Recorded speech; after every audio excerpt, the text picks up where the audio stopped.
সিএমপির পাহাড়তলী থানা পুলিশের পরিচালিত বিশেষ অভিযানে মন্দিরে চুরির মামলার ঘটনার সাথে জড়িত 3 জনকে গ্রেফতার। পাহাড়তলী থানার অফিসার ইনচার্জ জনাব মোহাম্মদ নুরুল আফসার এর নেতৃত্বে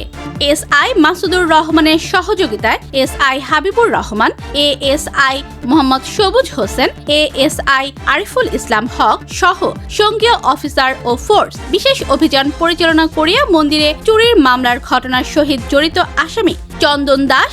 আব্দুল্লাহ আল মামুনকে 1/4/2026 তারিখ রাত 1 ঘটিকার সময় পাহাড়তলী থানাধীন হরি মন্দির এলাকা হইতে এবং নুরুল ইসলামকে 1/4/2026 তারিখ রাত 1:30 ঘটিকার সময় পাহাড়তলী থানাধীন প্রাণ হরিদাস রোড বাসন্তী প্রাইমারি স্কুল সংলগ্ন সুমন মিস্ত্রির গ্যারেজের সামনে পাকা রাস্তার উপর হইতে গ্রেফতার পূর্বক আসামির হেফাজত হইতে চোরাইকৃত নগদ 2523 টাকা উদ্ধার করা হয়। উক্ত আসামিদেরকে সিএমপি এর পাহাড়তলী থানার FIR নম্বর 1 তারিখ 1 এপ্রিল 2026, GR নং 50 তারিখ 1 এপ্রিল 2026 ধারা 457/380 প্যানাল কোড 1660 মূলে বিজ্ঞ আদালতে সোপর্দ করা হয়েছে।